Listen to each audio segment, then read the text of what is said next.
She has a very mean, evil streak in her. You don't expect somebody you know to kill somebody. It takes a special kind of diabolical thinking to do that to other people. Things just weren't adding up. Deputies arrested 48-year-old Sarah Jean Hartsfield on Friday. Well, new at 5 o'clock, a Chambers County woman accused of killing her husband.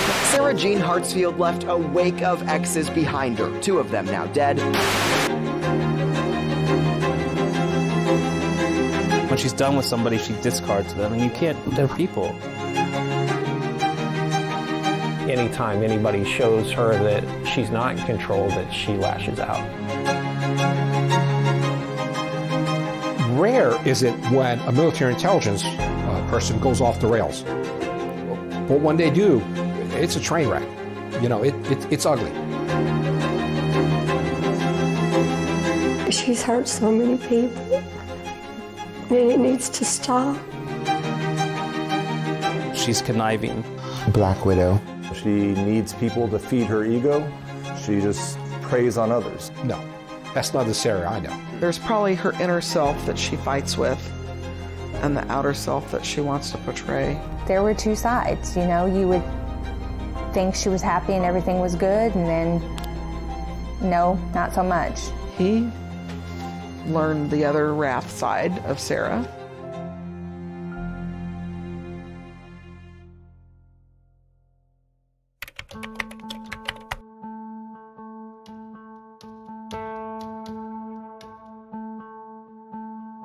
The Facebook post said, $5 million bond on murder suspect. We found out just like a lot of people who knew Sarah.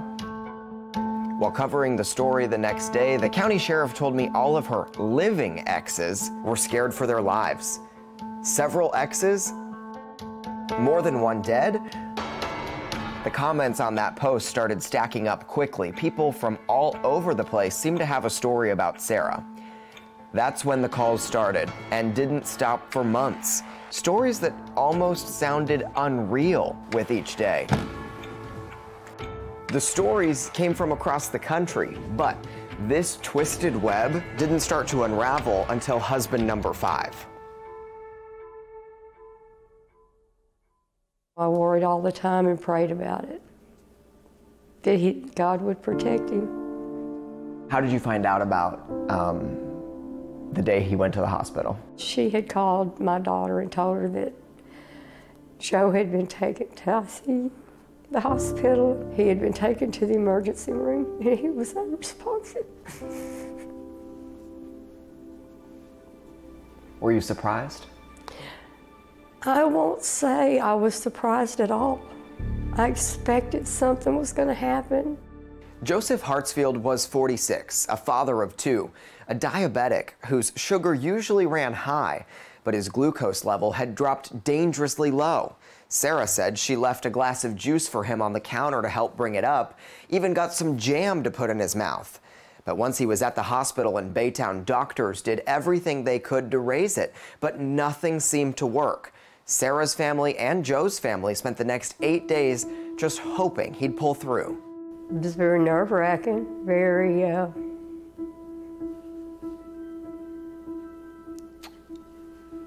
it'd be just like anybody else. I mean, it was hard. We were all trying to figure out, you know, what was going on. What were the doctors saying? Well, I saw 2 doctors while we were there.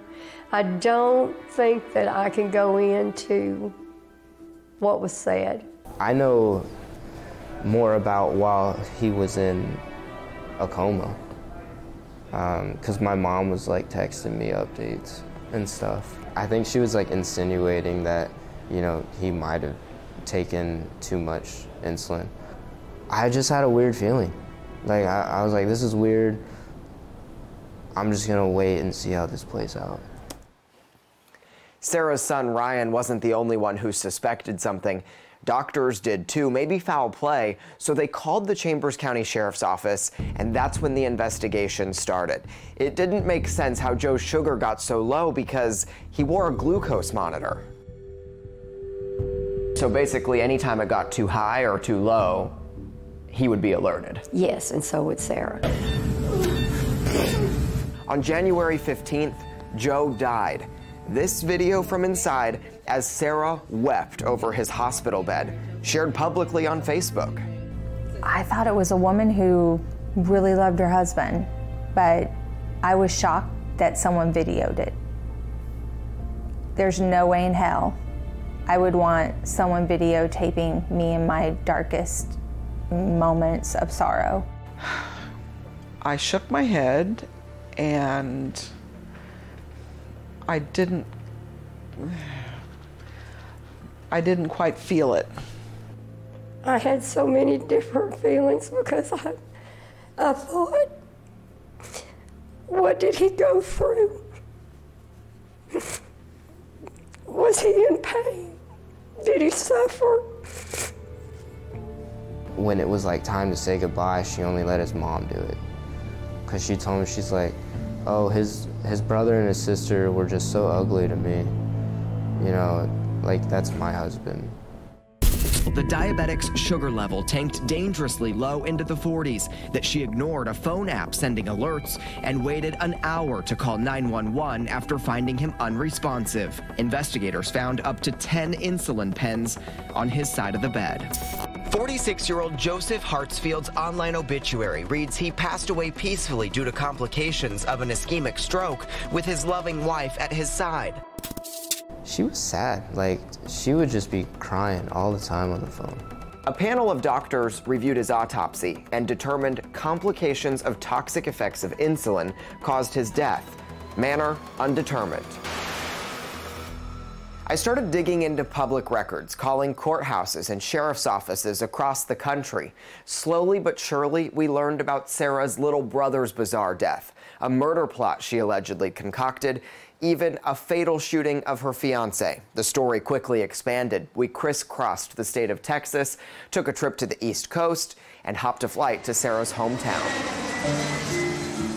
They called us with Sarah, and we ended up with her. When we got to Missouri, one of Sarah's foster mothers showed us around Otterville, a town of only a few hundred people, about 100 miles southeast of Kansas City. They said that she'd been through some trauma situations with her natural biological family. She was required to go to counseling, and so I was prepared for a troubled early adolescent going into teenhood situation. I tried to let her have a typical teenage, you know, we'd go shopping, we'd buy clothes, we'd go on vacations, we'd go to the lake, she could go to dances, you know, try to have normalcy. I met Sarah the summer between 6th and 7th grade when she moved in next door. It was like having a sister that I really wanted to have that camaraderie, to have that relationship with. I loved her. We had a lake home and we'd go down there and go out on the boat, and she could bring friends or whatever. So she did fit into our family well. I immediately took to her, and I felt like she took to me, and we were instant friends. We all grew up together. How would you kind of describe her as a kid? She wasn't disrespectful or loud or really talk back. Her thing was she might be sneaky. You know, if she wanted to go do something, she might sneak off or not tell you the whole story of what she's up to. But kids are kind of like, some teenage kids are like that too. She was never a loud yeller, talk back. She would just be quiet. If she was mad about something, she'd just quiet and give you evil eye and go to her room. I never really knew of anything outlandishly crazy back then. Life with Barb appeared to be pretty different than Sarah's biological family. Records revealed her stepfather had an extensive criminal history and served time for a murder conviction, a love triangle that ended in a shotgun killing. In 1990, when Sarah was living with Barb's family, her 10-year-old biological brother still lived with their mother. He was playing with a nylon dog leash on the front porch when he apparently fell off the porch. The leash got stuck on the stair railing. Their mother found him face down, leash around his neck, after hanging there for at least 10 minutes, strangled, dead, when he arrived at this hospital in Sedalia, Missouri. It was supposedly an accident, is what we were told. I remember her having to go to that funeral and just being pretty devastated. Investigators ruled it an accidental death, acknowledging the bizarre nature of it. A county caseworker even noted their mother showed no emotion over the loss of her son. And follow-up reports showed discrepancies in the story. 33 years later, the Cooper County Sheriff's Office in Missouri reviewed the case, but found no evidence that shows it needs to be reopened. It was really weird to hear that and to know that she had lost a brother, because none of us had been through anything like that before. So then I really felt bad for her then. Despite the hardships in Sarah's past, she found love. So even in high school, did it seem like boy craziness? Oh, yeah. Yeah. And I can't say anything because I was boy crazy. But yes, yeah, she was pretty, she liked that attention. She didn't want you in the way. If she liked a boy, you knew it. And so I knew she wanted to have a serious relationship with someone. When I first met Sarah, she was, or seemed to be, a very, very nice, attentive person. What I liked, she liked. She was fun to hang out with. At Greenridge High School, Sarah met her first love, Titus Knernschuld. And then as the months drug on, she started to change a little bit, slowly, a little bit at a time, just getting more controlling. My husband and I were the ones that participated in her wedding. When her and Titus got married, my husband walked her down the aisle. We were arguing, fighting all the time. I knew that they had some relationship problems. She'd break up, date other people, and then come back and I'd date her again. By that time, I loved her, and she was in my head.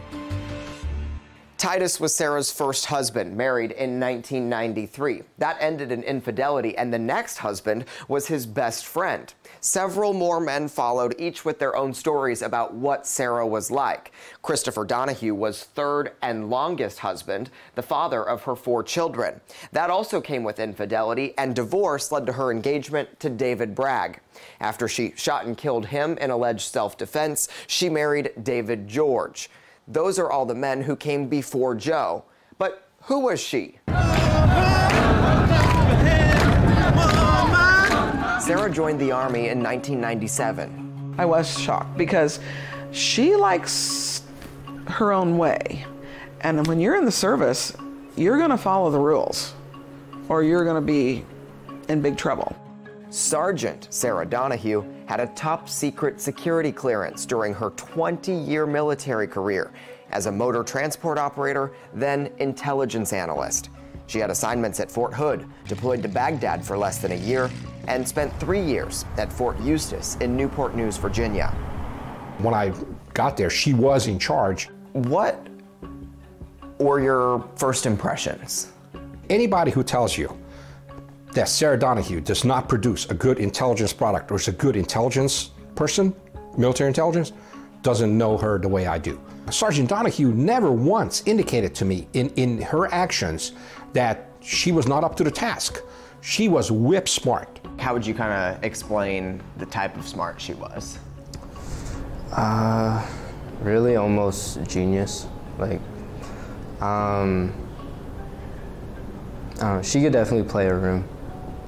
But if you let her talk long enough, like, you'll find inconsistencies every now and then.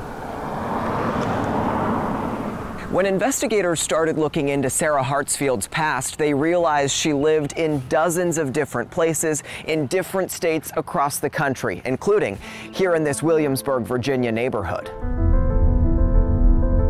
It was only about 20 miles from Fort Eustis. Big houses, a very nice neighborhood. The family called it home for about 3 years. She would always come back. She'd always call, or we'd see each other, and we still remained close. The kids considered us grandparents. Every holiday was cool. Dinner was always nice. But you didn't want to like make her mad. She was very demanding of the kids. She expected them to be like little soldiers. There was some family services called in a few times, but nothing ever came of it. We get like spanked by our parents. Our dad would do it sometimes, but never to the extent of what our mom would do. It was more aggressive? Yeah, very. And in the sense of, what would she do that was so aggressive? You didn't really know when it was gonna end. I was 4th grade, and I had stayed home for about a week because my face was all messed up, and I had bruises all over my body. And when I came back, just in side conversation, told one of my friends, like, yeah, man, I got to stay home, you know, because my face was messed up. And he's like, dude, that's child abuse. I'm like, what's that? And he's like, your parents can't do that to you. I remember she would always be like, oh, well, you can tell people whatever you want, but no one's gonna believe you because of the position that I hold in society. Captain Markovic's first evaluation report of her didn't reflect any problems, only good work. But he started hearing from troops complaining about her leadership style. There was no understanding of mistakes. There was no acceptance of mistakes. There was no benefit of the doubt given to anybody who worked for her. There was none of that. The same benefit of the doubt that she expected on her end, she never showed that courtesy to any of the troops working for her. She was telling us like, yeah, I messed up a lot as your mom. You know, I did this wrong, I did that wrong, I did this wrong. And you're like, wow, an apology. But then she'll hit you with, but I was with your dad at the time and I was so sad being with him. Like, it was so hard being married to him. I was just so unhappy, and that affected me in a way which made me do this. There is an apology, but it's, there's no accountability. No accountability at home or at work. We became very apprehensive and became very paper-oriented. We documented everything. We made sure we never talked to her one-on-one. There was always somebody else there. The military brought the family back to Fort Hood. She and Christopher Donahue bought this home in Belton, overlooking a lake along the Lampasas River. I think no matter what, she wanted everything to be great. The great house, the great husband, the great job, the perfect kids. And life isn't always like that. On the outside, everything's nice. What happened in the house stays in the house. So that's kind of the mindset that we all had growing up. The house, not far from her first ex-husband's, who for years worried about Sarah popping up again. She kept trying to talk on the phone and just causing lots of harassment and trouble. She would drive over by our house. She'd park outside the house. We had to let the children know about her and, you know, to watch out for anything with her. Sarah was in the Army until 2017, ranked a sergeant first class at the end of service. She medically retired and started receiving 100% disability benefits from the VA. During her first court appearance, she said the disability involves pins and screws in her feet after having a nerve removed, PTSD, severe depression, and cancer 3 separate times. I did consider her a daughter. Everybody needs somebody that they know they could always come home to. While in the military and during her 3rd marriage, extramarital affairs crossed state lines. If I didn't answer a text, she'd send an email or Facebook message me. If I didn't respond quick enough because I'm at work to one of her questions, she would just go ballistic. Whenever she got mad, it was like World War III. I mean, she absolutely went ape. He thought she was getting divorced, but after 2 years, the affair was over. It ended in about as horrible as it could ever be for a person. She went her way and I went mine. It was kind of like another secret life that she was living. Sarah and Christopher Donahue separated not long after. The official divorce filing started the year 2017. There would always be some sort of resentment towards my dad. But already, Sarah was on to David Bragg. He spent 4 years in the Air Force, one of 8 siblings. We loved to aggravate each other growing up. I remember just the standing presence that he had in the room. He graduated from this Virginia Beach High School, a city where he also volunteered as a paramedic. His career took him to Fort Hood for a solar energy farm project. That's where he met Sarah. One thing led to another, which happens very often, sadly, and it ended one marriage and started a new relationship. She went from being someone who kind of broke up a marriage to someone who now might be marrying my brother very quickly. David moved to Garfield, Minnesota. Distance became part of the relationship. She traveled from Texas to Minnesota for visits. They eventually got engaged. Your brother was really trying to make Minnesota home. He liked the solitude of being out there in the woods. He liked the ability to be an avid sportsman. She had left the kids, and the kids were actually going to school there in Minnesota, staying with my brother. They were constantly arguing, like it was a lot. She kept showing up with carloads of household stuff, and David kept telling her that he did not want her up here. It's not time for her to move up there. He was, trying to figure out how to separate amicably and move on.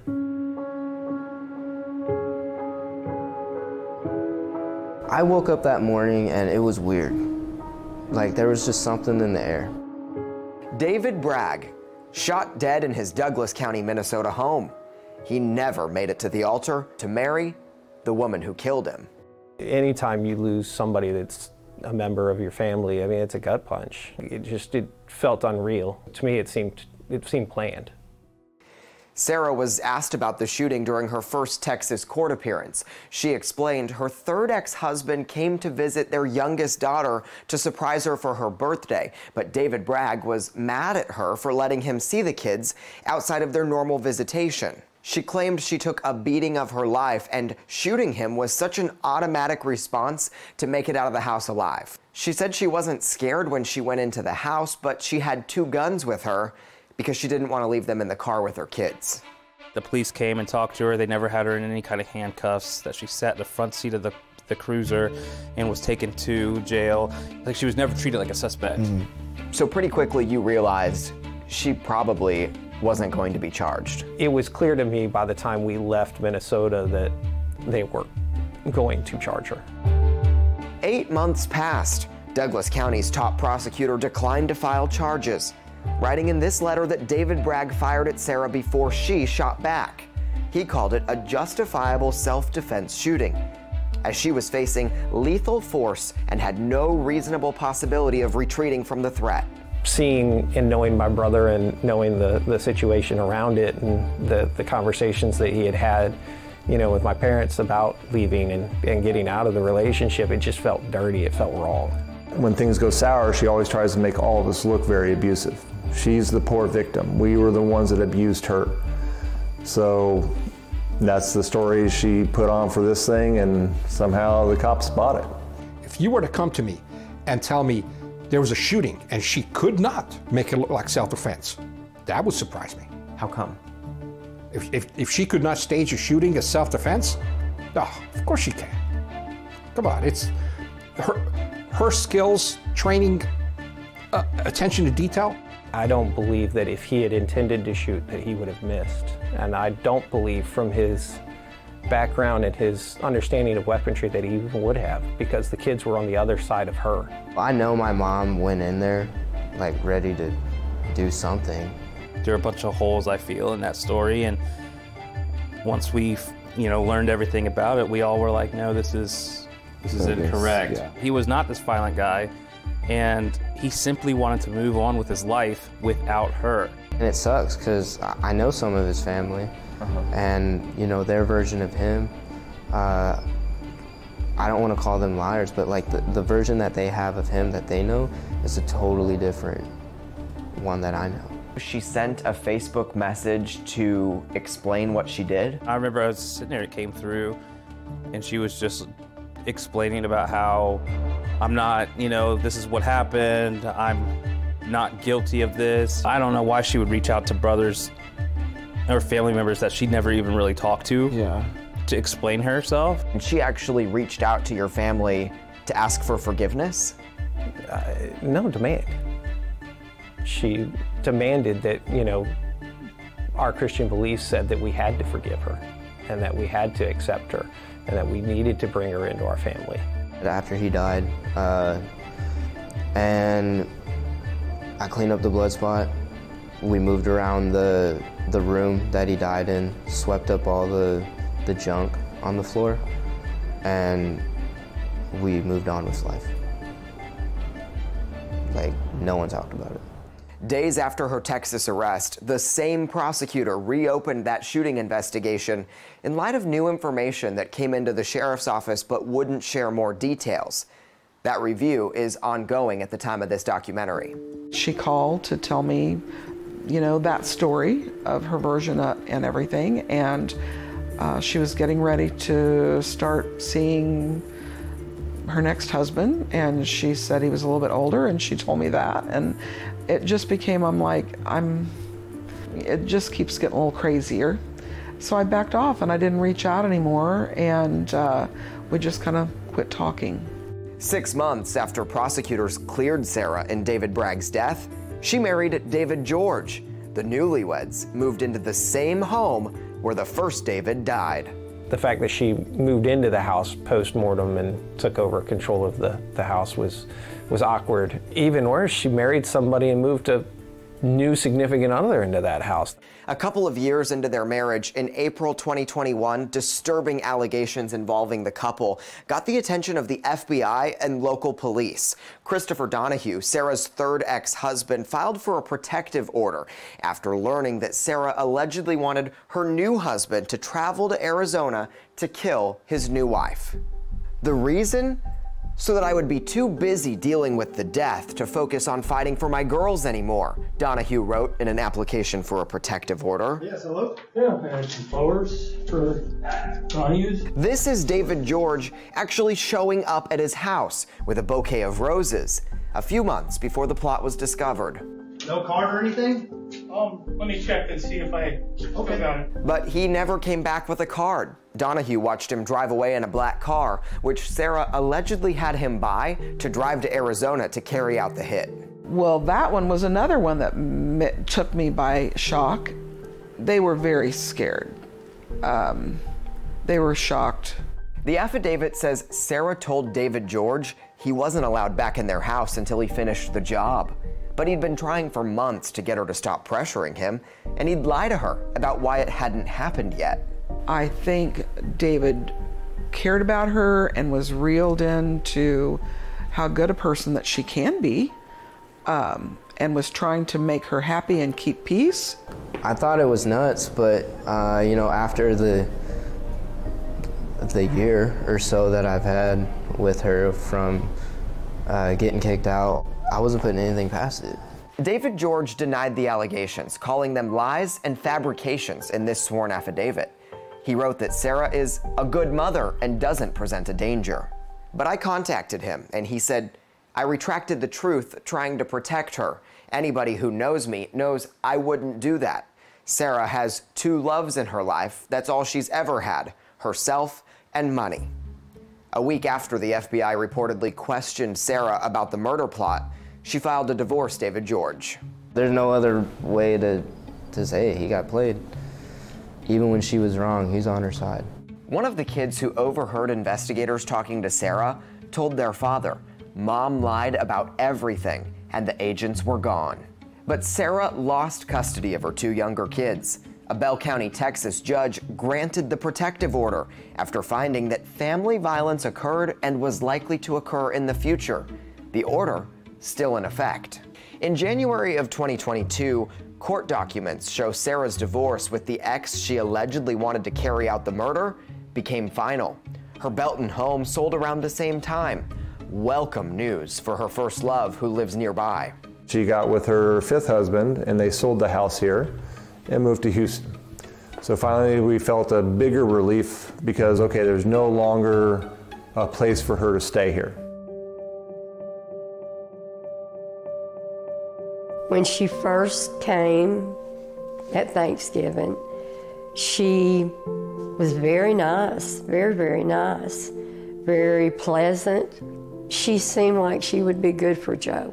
When I found out, I thought it was hilarious. I'm like, she really met a dude on Facebook and they got married. She quickly became part of the Hartsfield family. A month after finalizing her 4th divorce, after only 3 months of dating, Sarah and Joe got married. It was too fast.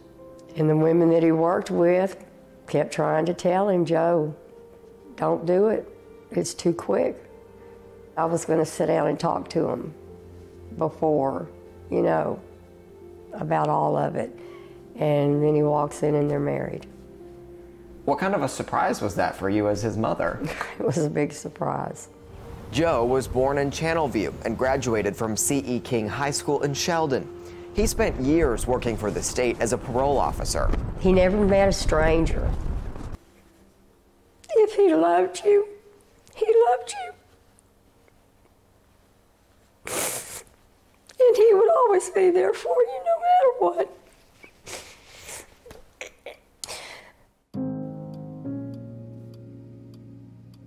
Last April, Sarah and Joe moved to this Beach City home, a gated community just steps from Trinity Bay.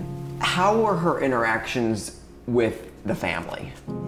They were very good until they moved. What changed? I really honestly can't really tell you. I don't know. Everything was fine and then it wasn't.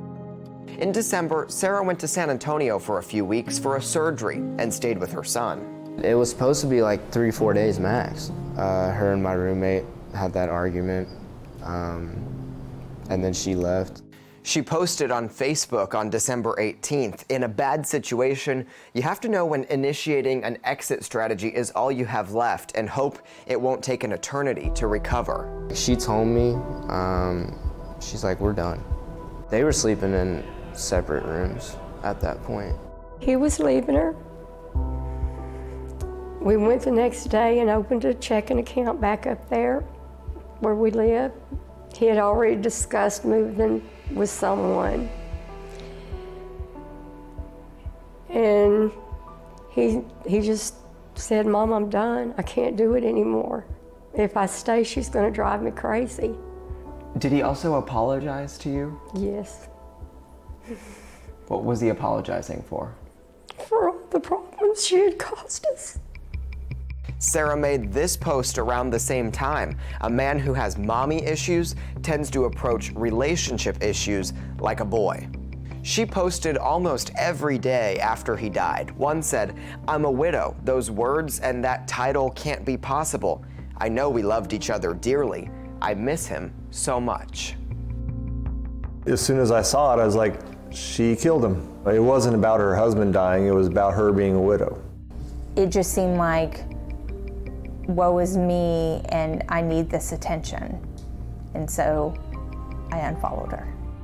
Chambers County's top prosecutor presented the case to a grand jury, which returned an indictment for murder. The arrest came February 3rd, a day after she turned 48. Does it surprise you that she's in jail? No. Growing up, I'm like, you know, what if my mom does get caught doing this? Because I knew she wasn't doing the right thing on our behalf. It's kind of surreal seeing it happen. Like, I know it's for the best, but it's still my mom, so it's kind of weird seeing it.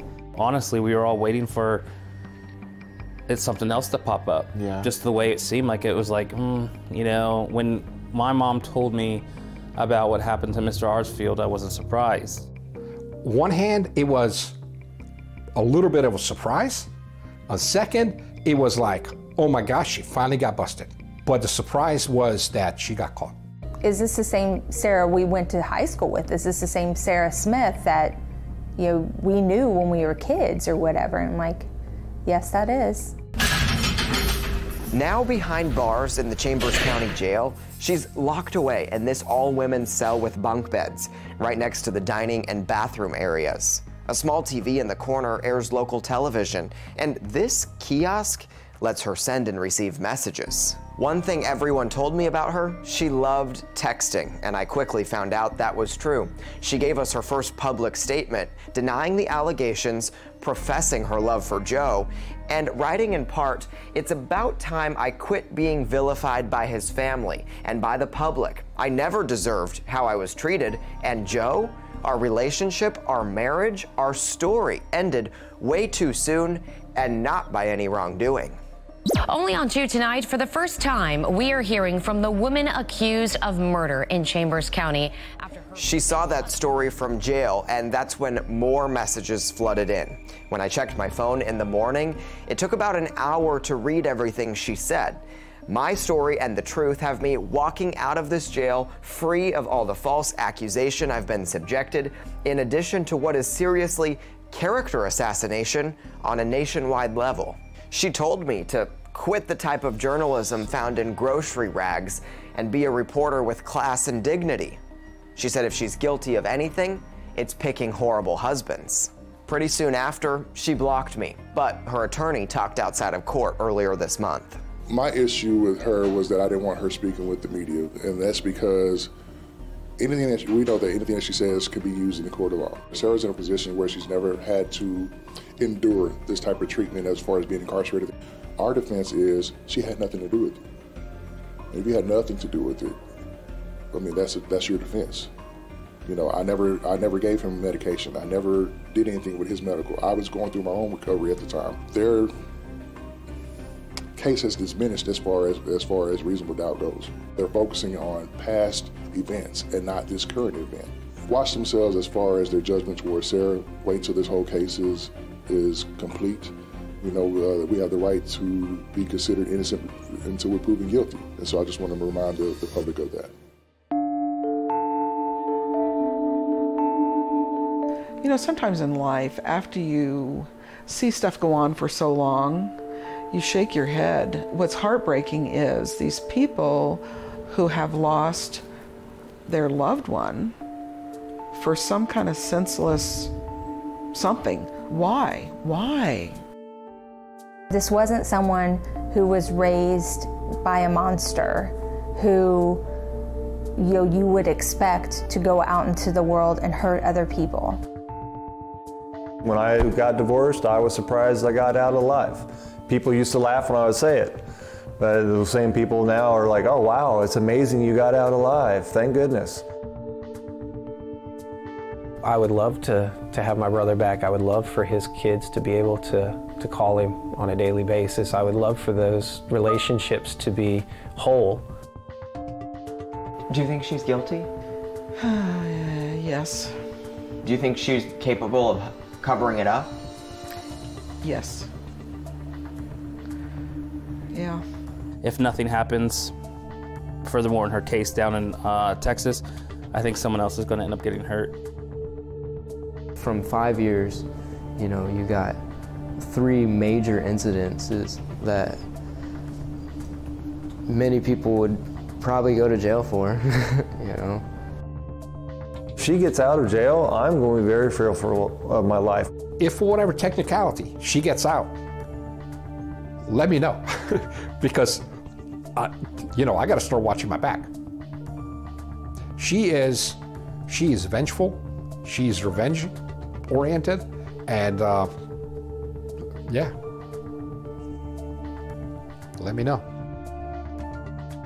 Are you kidding me? I felt kind of like we were hoodwinked.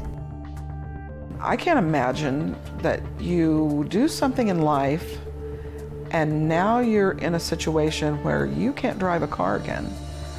You can't ever hug grandbabies. You can't hug your kids. You can't walk on the beach. You can't pick up the phone and make a phone call. I can't imagine that. So I really don't know. I don't know. As much as she likes control, I don't know how she's dealing with that.